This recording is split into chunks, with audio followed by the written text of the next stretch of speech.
Lamar Jackson is heating up and on fire at Baltimore Ravens training camp, and his connection with Rashod Bateman is really making headlines. We talk about that. Mike Green continuing to dominate, John Harbaugh giving a big update, and so much more coming up on Locked On Ravens.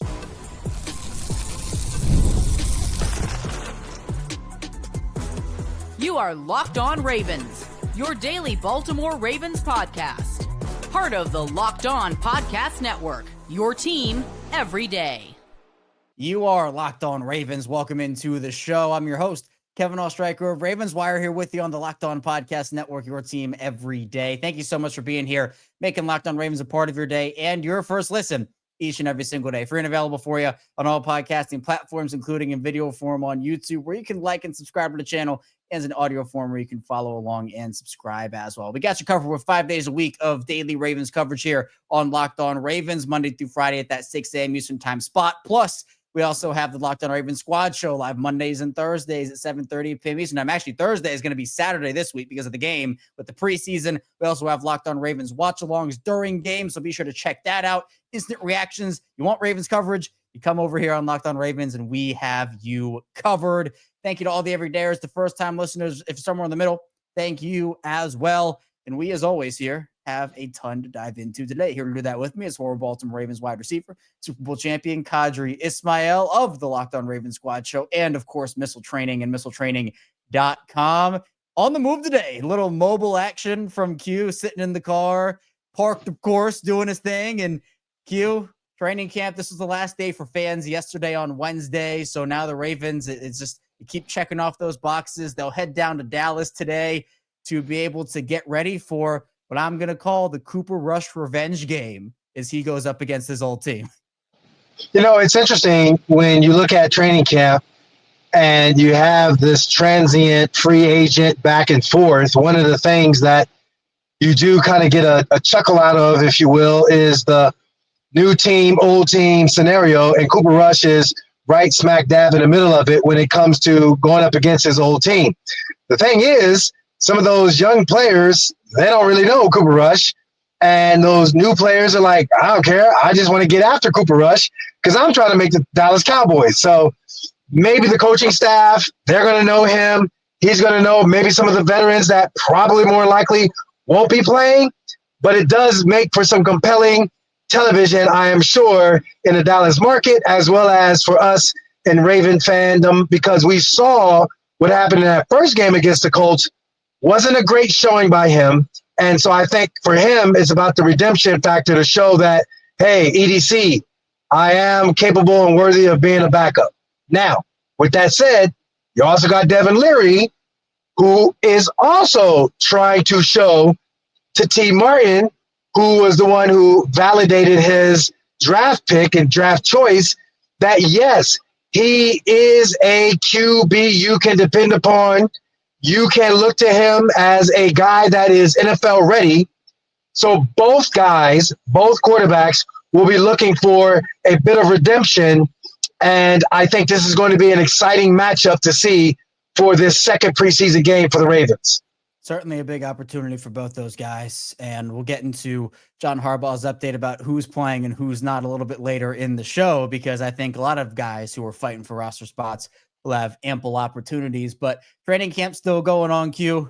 Ravens still making plays, starters still doing their thing. And the story on Wednesday was the Lamar Jackson to Rashod Bateman connection. They were on fire. They were dazzling. And he had a lot of plays to Rashod that showed that those two guys are really in regular season form. There was a first live period of the day where Lamar had a rocket to Rashod Bateman on a slant between Roquan and Chidobe Awuzie. They had multiple plays that moved the change, those two did. And there also was a ball, and this was the highlight the Ravens posted on their social media, of Lamar dropping the ball right into the bucket of Rashod Bateman, deep down the sideline, about a 40-yard touchdown. Lamar cool, calm, and collected in the pocket. There was actually a block by Daniel Falele that was highlighted in that play as well. And we know that Daniel Falele is at the front of a lot of controversy right now within the Ravens fan base. But it's really glad to see, Q, that those two, and I'm happy to hear that they're able to continue, because I know the defense has been really good over the course of training camp. You know, they've really made their mark, and,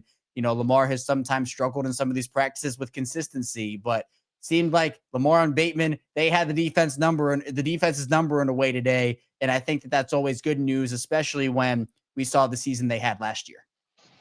Well, I think if you look at the totality of this training camp and the views that I've seen when I went out there to watch them in person, you saw there was this spark and connection between Bate and Lamar. And it wasn't about some quick game type passing game. It was, yes, taking advantage of some downfield throws. Yes, taking advantage of the intermediate routes. And yes, Mr. Reliable with the quick game passing attack. You saw that on full display the last time the fans are going to be out there. So I think it's a situation where Lamar last year was kind of figuring it out with Bate, but Bate kept showing up. If you keep showing up for Lamar, he's going to go ahead and then look to you when things, well, technically, I shouldn't say when things break down. It's just the second act is what they call it. And Lamar is the N of one second act quarterback. No other quarterback can do it quite like Lamar Jackson. And the fact that he has ultimate confidence in Bateman for those particular big plays in that second act, that says an awful lot. We know he has that connection with Mark Andrews. I mean, that's just history. We know Lamar is a lock for the Hall of Fame, but obviously Ring of Honor. We know Mark Andrews at some point in time going to be in the Ring of Honor.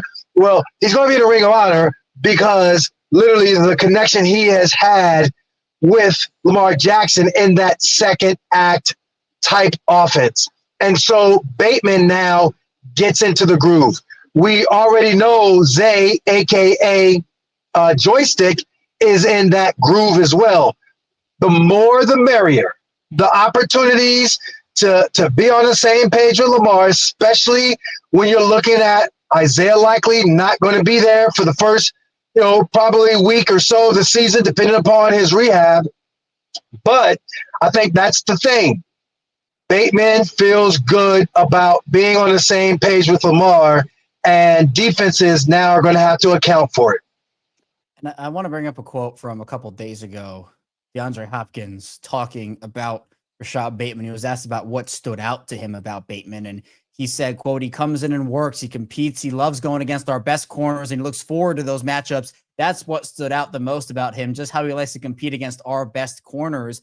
Truly iron sharpens iron. When you have a rotation of Marlon Humphrey, Nate Wiggins, Jaire Alexander, and I know Jaire's been out the last handful of days, but even still, those are guys that you can get better against each and every single day. I know, Hugh, you probably went up against guys in practice when you played that you felt like you were able to get better against. And you go up in games, you're like, this is light work. I went up against these guys in practice. So that's always a good thing for a receiver, as I know that you know.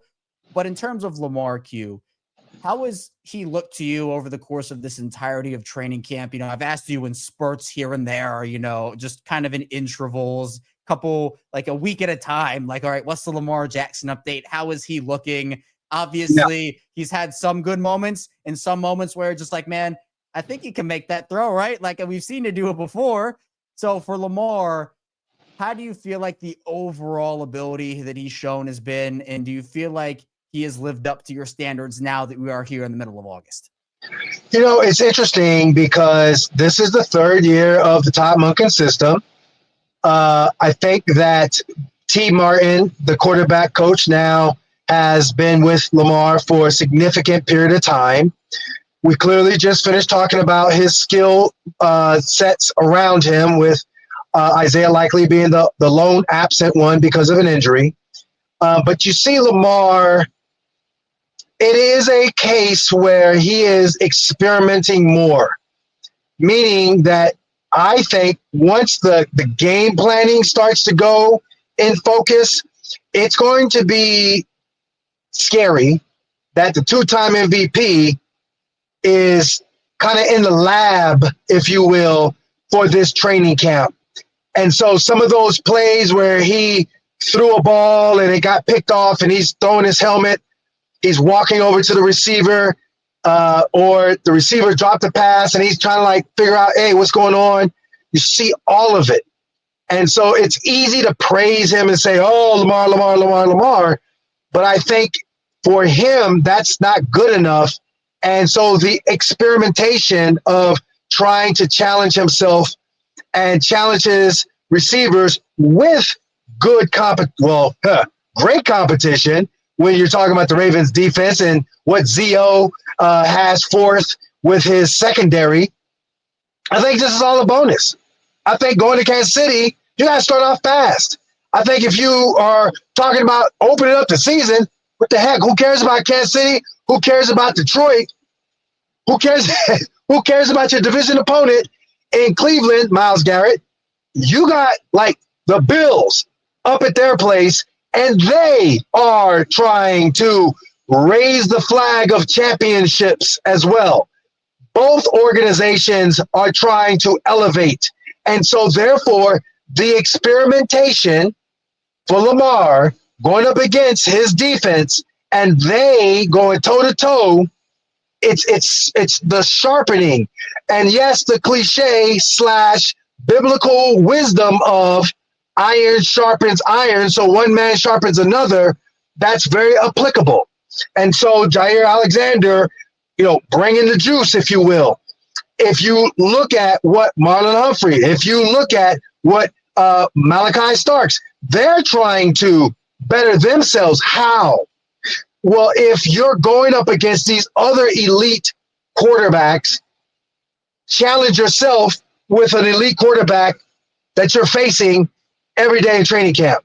I think it's really cool to see and watch this process unfold. It might not translate into, Lamar's perfect every single day, but in my opinion, he should be trying to see what he can get away with in these practices. That's what he should be using him for. And then we saw days like yesterday where Lamar and Rashod, they get on the same page, and all of a sudden things just continue to click. We're coming up with the second part of the show. We'll continue talking about Lamar. We'll also get into some other training camp updates, including Mike Green continuing to dominate. So stay tuned. A lot coming up on the show.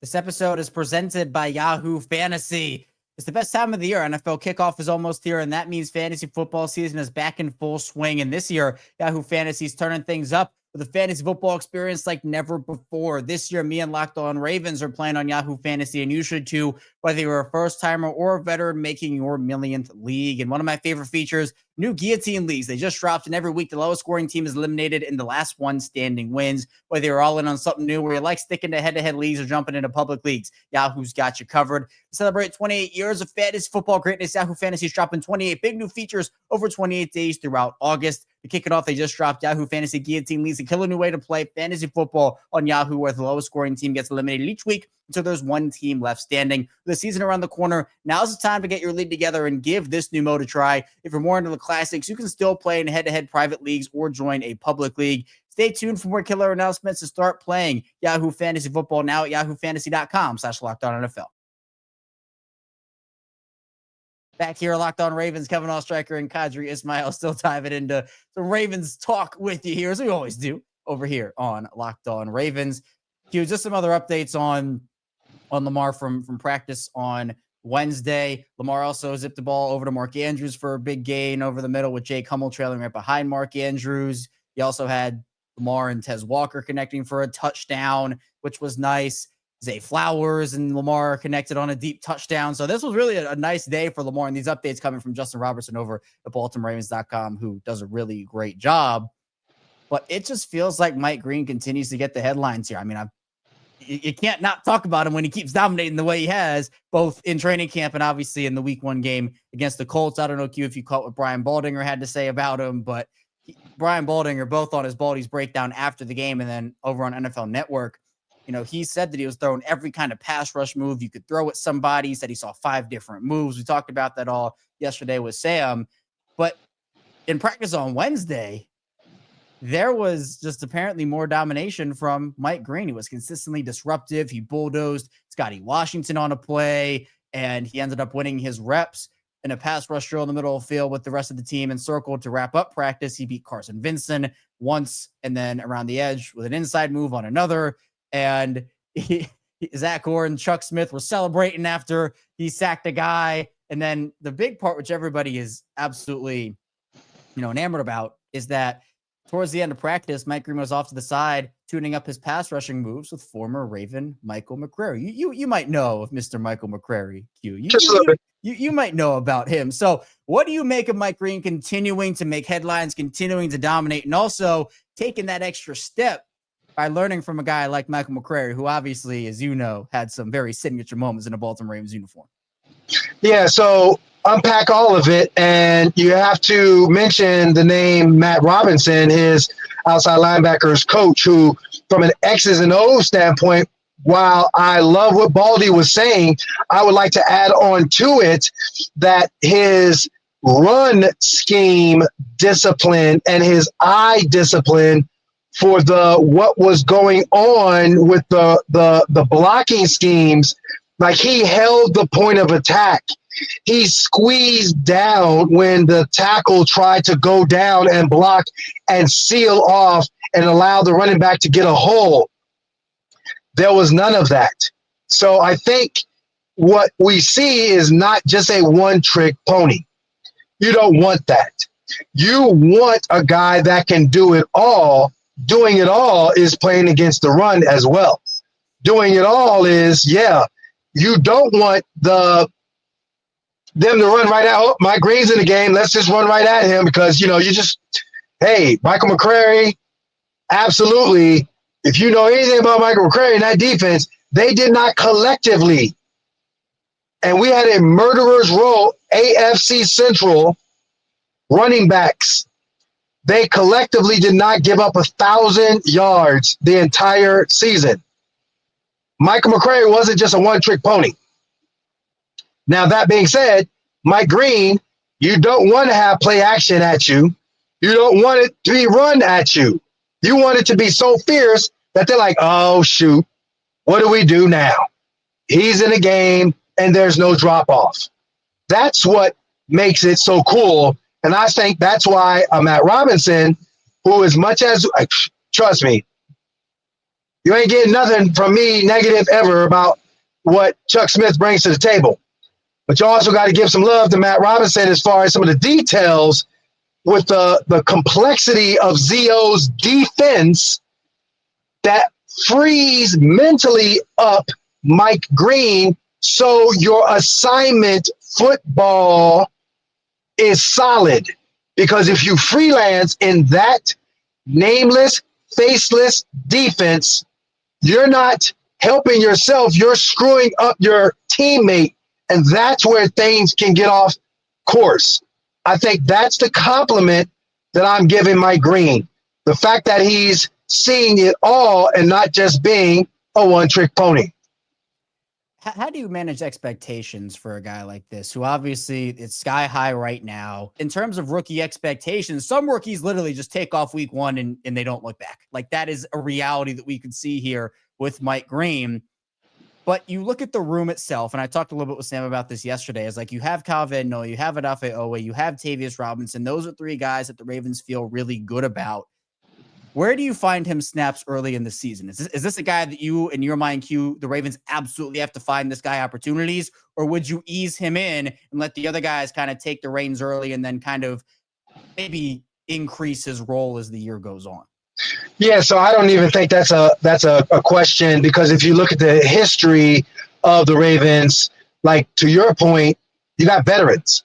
But to your bigger point, if you got a guy that, yes, you're going to put him in the rotation, well, that's not pressure. He doesn't have to do anything special. He just has to be him and do his job. That's it. Like, you're going to get in there, and we're going to trust that you're going to be able to sniff out a screen. You're going to get in there and sniff out, like I said, the play action. You're going to get in there and, gosh, like fourth quarter, if you do your job, third quarter, and Odafe Owe is going to be thanking you because he's going to be fresher and therefore can get after the quarterback.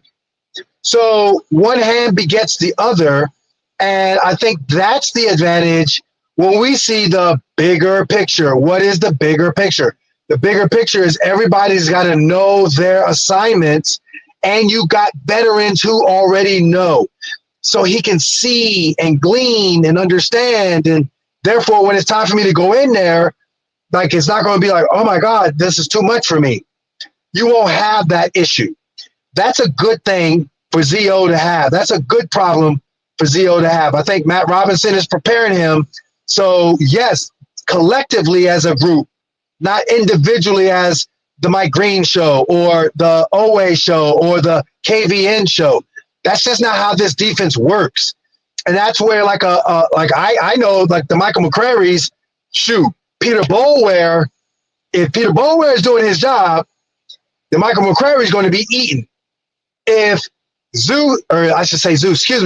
Goose and Rob Burnett, 3 technique and that 0 over the center, if they're doing their job, and then the 5 technique, bruh, come on now. And we ain't even talking about this whole camp. We maybe touched upon it once, but the high tide that raises all ships, good golly, he's going to be making sure people are all set in their positions, and he's been looking great, speedy and fast in camp too. So I think the big picture is, as Marlon Humphrey, said it, hey man, what we're trying to do is be like that 2000 team. And that 2000 team, it takes the Mike Greens of the world to know their assignment and ball out when their time comes.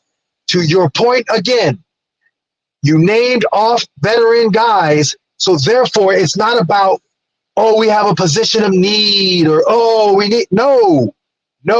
We need you to allow them to teach you and motivate you, so when it's your time, you ball out. Yeah, and having that is huge, and being able to keep guys fresh is huge, especially when you have the depth like a Mike Green player that I think we'll see his role increase over the course of the season. And that's really across the roster. I mean, you have a lot of really young, talented players that can help spell some of these veterans, or at least keep them fresh. And for guys that, you want to alleviate the injury concerns with, I mean, DeAndre Hopkins has been kind of banged up. Well, guess what? You have 2 stud receivers in front of him where you can manage and help him play a role. Jaire, you're going to want him out on the field a lot, but you still have guys like Marlon and Nate and others, Chidobe Awuzie, who also has been banged up, that you can rotate those guys in and out. It's about having that depth. It's important. And I think that, again, if you're a team that doesn't have that and you're facing the Ravens and, let's say like an offensive lineman, like you use the example. I mean, if Mike Green's able to take some snaps away from guys, by the 4th quarter, these offensive linemen are playing 100% of snaps. They're huffing and puffing on the field. And Lafayette always chilling there like, hey, man, I feel good. I feel fresh. I'm ready to go. Feels like this beginning of the 2nd quarter. That makes a huge, huge impact. But coming up in the final part of the show, continue diving into some more training camp news. John Harbaugh gave an update. We'll also talk a little bit about a player that really looks like a lock to make this roster now, despite not being in that conversation at the start of workout. So stay tuned. A lot coming up on the show. First, the show is brought to you by Monarch Money. Most people can't name all their financial accounts or even what they're worth, whether it's 401ks, properties, or investments. And when you don't have the full picture, you can end up leaving money on the table. That's why there's Monarch Money. It's an all-in-one personal finance tool that brings your entire financial life together in one clean, easy-to-use interface on your laptop or your phone. Now, Monarch does all the heavy lifting for you. You can link all your accounts in minutes, see clear data visuals, get smart categorization of your spending, and finally, really control your money without ever touching a spreadsheet. Now, I linked all my accounts to Monarch and immediately spotted a few subscriptions I wasn't even using. Canceling those alone saved me money every month, and I'm really trying to get better at saving. And having those subscriptions that I really don't use, Monarch being able to identify those was an absolute game changer for me. So don't let financial opportunity slip through the cracks. Use code LOCKEDONNFL at monarchmoney.com in your browser for half off your first year. That's 50% off your first year at monarchmoney.com with code LOCKEDONNFL. Back here, it's Locked On Ravens with Qadry Ismail. I am Kevin Oestreicher, still rocking out with you here. There's a lot to dive into at Camp Always Q. There's so many storylines, headlines, positives, negatives, the whole 9 yards. But I think it's interesting the way that teams have obviously handled their starters during the preseason. You and I have had that conversation. We don't have to go down like that exact rabbit hole again. But John Harbaugh did end up giving an update because he was kind of non-committal before the Colts game. Like, yeah, these guys aren't going to play in week 1, but we'll kind of take it game by game in the upcoming game next week, and that is against the Cowboys. Now, for Lamar Jackson, Derrick Henry, a lot of those players that didn't play in the first preseason game, John Harbaugh said he officially announced that the plan is to have the same guys that didn't play at all in the last game also not play in this game. So seems like all the starters, or at least the majority of them, will get some more rest here. They will not risk injury. I'd expect to see still a heavy dosage of Daniel Falele and Andrew Voorhees. Roger Rosengarten will probably get some reps as well. But were you kind of hoping that we'd see Lamar or some of these other starters in this game, or are you okay with them, again, kind of taking this path of being able to rest guys up? Because I know that in general, this was not how it worked when you played. So it's different now compared to what you're used to. Well, it's different, but then if you look around the league, you do see the Patrick Mahomes, the Joe Burrows of the world getting in and playing. So, as much as I respect John, decisions and whatever the coaching staff, however they look at it, I do also recognize that, this is a situation where you have a win now team, but other teams have that same kind of mindset of winning now too. So there are starters that are in the games, but you roll the dice when you look at Jordan Love. Now you have to have a procedure on his thumb. Caleb Williams, who is feeling like he's in the second act of his third act, fifth go round, he too was a little banged up. So you do walk that fine line. But I do like the fact that you get a guy, get some starters in there, and really, outside of the running back, I don't know. I guess if it was good for Emmitt Smith and company when they were in preseason, or Thurman Thomas in the preseason, then it's good for the current player. At the same time, J.K. Dobbins probably is going to look at me sideways and be like, nah, bro, I don't think it is. So pick your poison. With that said, the intensity of knowing how to play and start off fast is going to be of the utmost importance, because we've seen where this ball club, those slow starts, because of just not fully being on the same page with one another due to a lack of end-game experience. Yeah, that's the challenge. That's going to be the mental challenge. This is a veteran team. This is a win-now team. So them going back and forth with one another in practices, the joint practice against the Commanders, that's going to be, the Colts was, as well as now the Commanders, those are going to be their preseason games, if you will. But kudos to the Tavius Robinsons, kudos to the Justice Hills of the world, that they can sit back and not get their bodies dinged up because the coaches have deemed them worthy.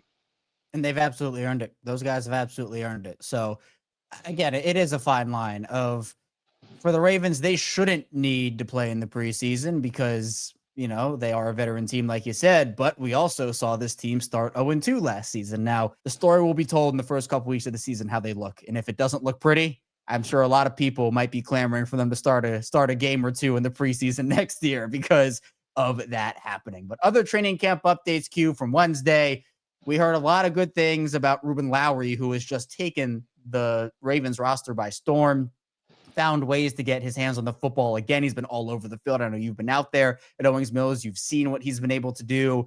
He had 2 passes defended, a one on the throw to Zaire Mitchell-Patton and another on a throw from Devin Leary intended for Tez Walker. He's been doing great.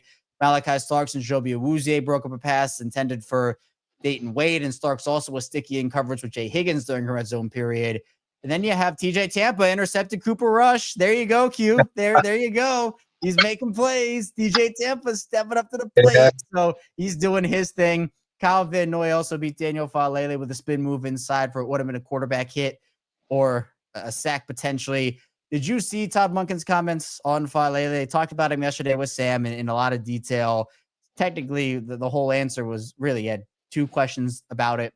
said that no one is defined by one moment and that he's very proud of Daniel Faalele. The Ravens, it seems like they have the utmost confidence in Daniel Faalele. And you hear all good things from the Ravens, his teammates, everything. What do you make of Monken's comments about Faalele? Because I know a lot of people have been clamoring for them to sign Brandon Sheriff, who apparently is retired. But it feels like if there was any inkling of the Ravens maybe opening the door to bring in another veteran guard or something, those Monken comments absolutely slammed that door shut. Well, I mean, I think one, you're going to take up for your guy because it's vitally important that you do. Leave all the transactional stuff to EDC and his scouting department and figure out, all that. I would just stick to sticking up for my guy, and that's what Todd Monken did. He stuck up for his guy. I think it's one of those situations where you need him to be mentally in it. Therefore, we're going to give you that mental in it push by coaching you up, making sure that you're good.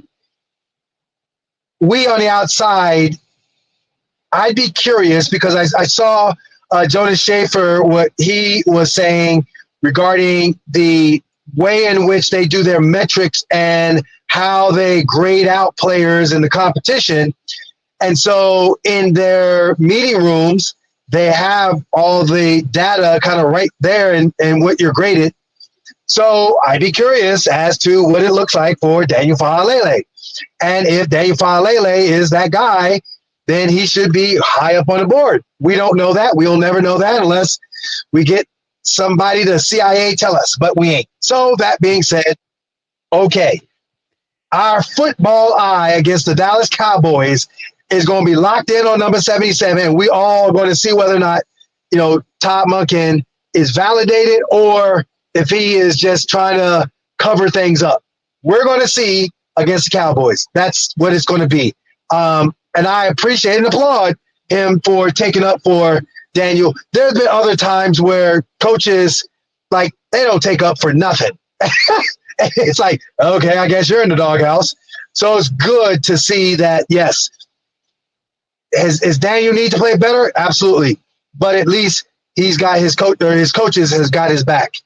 Yeah, I mean, it doesn't surprise me Monken stood up for him. I don't think he would have gotten up there and just completely ragged on him. That's not what happened. If it'd be a terrible look if he did. So yeah, got to play better than what happened against the Colts. And you're right. That's where I'm going to be. I'm going to be locked in on number 77 the entire game that he's in there against the Cowboys in week 2. So that's a big conversation point. And for the Ravens, I just wish there was more competition. It's not necessarily about Faalele himself. It's just like it feels like they handed him that job with no competition. They brought in Emory Jones, but he obviously is injured, and that really hasn't been anything. So feels like they made this whole big thing about the left guard competition, which really I guess wasn't a competition at all because they clearly just don't want Ben Cleveland to start. So at the end of the day, I just think that for me, it would have been better if they had brought in a vet and if Faalele won it outright from that, then that's totally cool with me. Like, if he won that competition for the right guard spot, that's totally fine. But it just seems like they handed it to him, Q. And, in my opinion, I feel like they should have been a little bit more in there in terms of Faalele getting pushed for that job. But it's the way it goes sometimes, Q. I appreciate you, though, hopping on. Thank you. Tell people where they can find you and what you're working on. I know you are busy and you're also on the go right now. So tell people what's going on. Yeah, man. So obviously the Ravens have their training camp going on, but I have some skin in the game with the Las Vegas Raiders with number 84. Check him out as well when you get a chance because they're playing the San Francisco 49ers, and he is going to be, I'm sure, getting his opportunities as the training camp goes on under the Pete Carroll Las Vegas Raiders regime, Qadry Ismail. At the same time, when it comes to missile training is where it's at for all your movement and sports performance needs. It's about strength, it's about endurance, but more importantly, it's about durability. We could talk speed, we could talk agility, but if you're not durable, well, your best ability is your availability. Make sure that you are getting the proper training. If not, come check me out, missiletraining.com. And yes, we are still doing our thing here on Locked On Ravens. Each and every week, Kevin Oestreicher and I, we break it down for you. That's how we do in our squad show. Yeah, we over on there too, representing what's going on with ya. Check us out.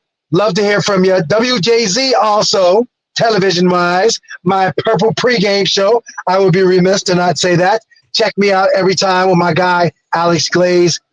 You're going to get all Q all the time. But yes, KO and I, we live large and we prosper with you, the fan. No, you know it. Q is a busy guy, so be sure you check him out everywhere he is. Of course, all the links to his work and missile training in the description down below. And of course, for the Locked On Ravens Squad show, usually that's going to be Mondays and Thursdays, but since there's a game on Saturday, it will not be today on Thursday. We will have a post-game edition of that on Saturday. So that's all I have for you on the show today. We'll be back here tomorrow with the regularly scheduled Locked On Ravens programming. So be sure on the way out, hit the like and subscribe button in video form. Follow along and subscribe in audio form, and I'll see you right back here tomorrow on Locked On Ravens.